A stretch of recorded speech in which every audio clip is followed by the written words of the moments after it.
Hello everybody, welcome back to my channel, S.M.W. Outdoor Fishing Adventures. I wasn't going to do this video because so many other YouTube channels are doing this video, fishing YouTube channels, but I thought I'd just give it one quick take here. About the fishing accident that actually happened in the Major League of Fishing series. First of all, I'd like to say my condolences out to the three fishermen that actually passed. It's just really a tragic situation. Something really needs to give as far as these bass boats. I mean, they just fly, and they're getting faster and lighter, and I mean, they just scream.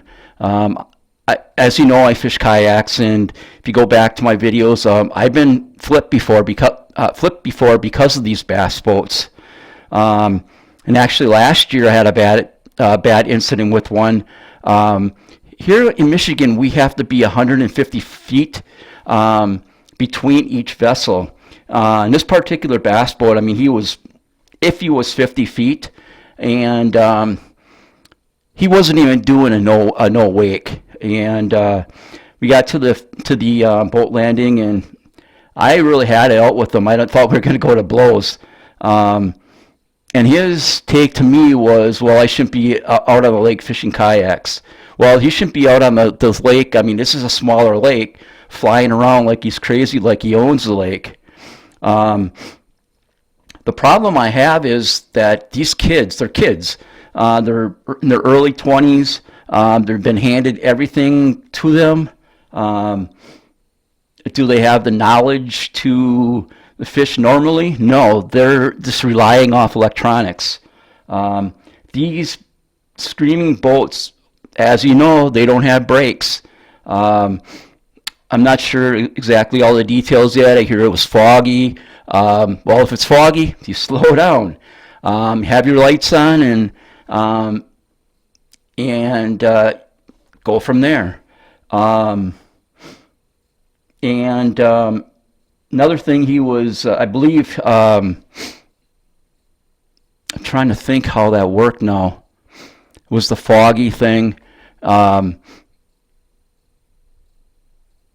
yeah, I mean, that's basically how I feel about it. I mean, these boats, I mean, those screens, the locators they have on them, if you get into the cockpit of these boats, they can't even see over the windshield or over these screens. I mean, they're 10 inches wide and high, or whatever they are.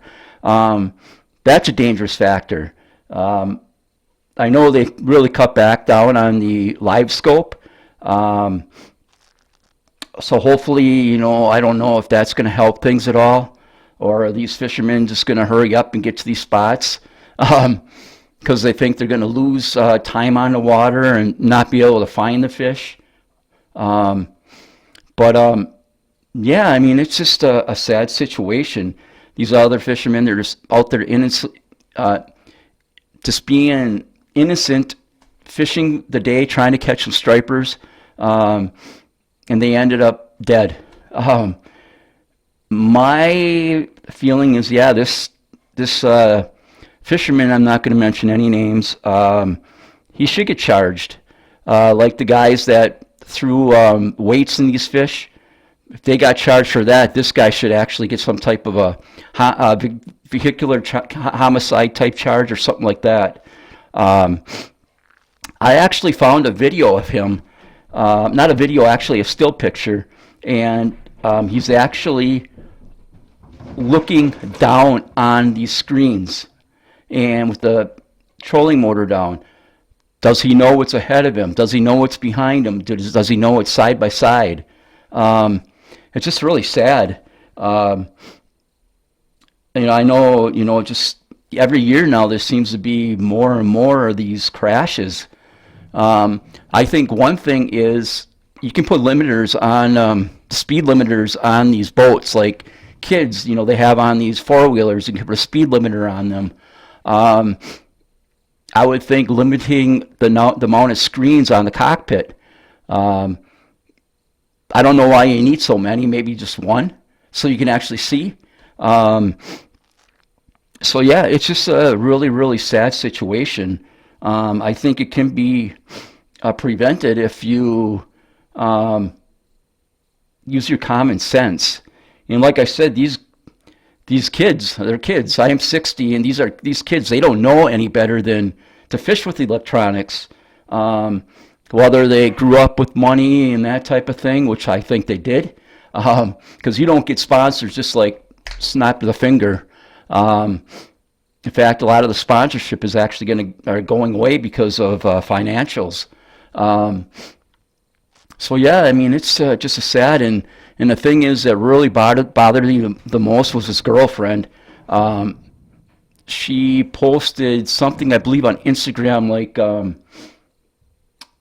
say my prayers for my sweet blah blah blah.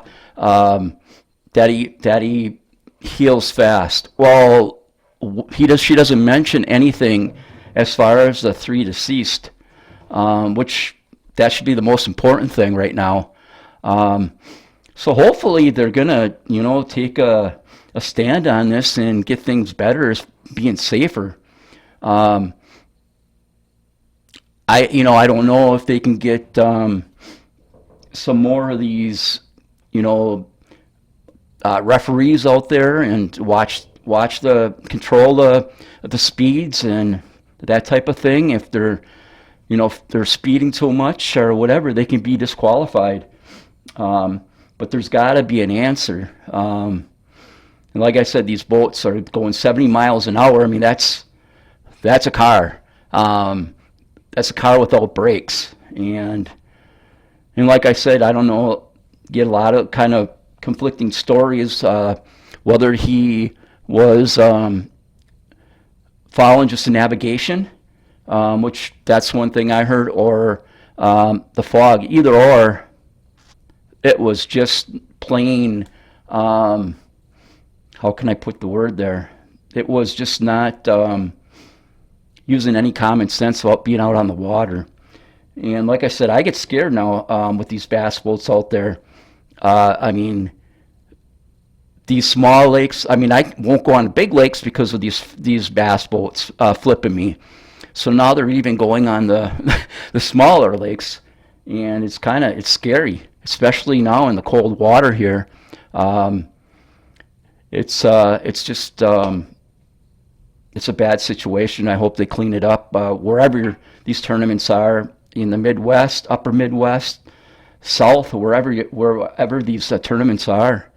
Um, the good thing is, I don't know if I mean I've been searching for another fish locator because I'm kind of still in between whether tournaments in my area, they're getting more and more. So there's actually a couple of them that's like 20 minutes from my house. So I'm still debating whether I'm going to fish them, and I don't have a fish locator that'll actually mark my waypoints.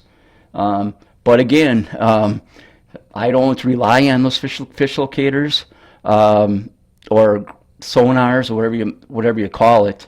They're just out there for a tool, and it's different for like a kayak. I mean, we don't go fast. In fact, well, I shouldn't say that. Kayaks are actually, if you look at a lot of the kayaks now, they look like John boats, which is, again, I mean, I'm not going to really get into that so much. Well, anyhow, about the sonars, I mean, I bet you I've seen 30 or 40 of them in marketplace that people are selling their live scopes.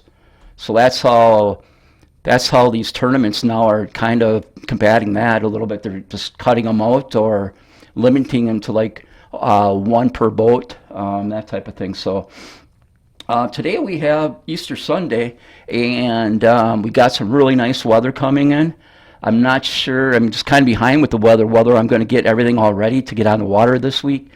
Next week, which should be the last weekend in April, I'll definitely be on the water. So this is my last video like this for a while. So hopefully I can get some live action coming your way very, very quick here.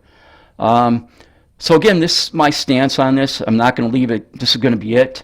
I know a lot of the channels that are doing a follow-up and blah, blah, blah, and they're not even mentioning the deceased, which is very sad. Um, so yeah, so basically, again, if you're fishing those tournaments, slow down, use common sense and don't hurt anybody. And so like always then, practice catch and release and catch and take a kid fishing. Until next time on the water, bye.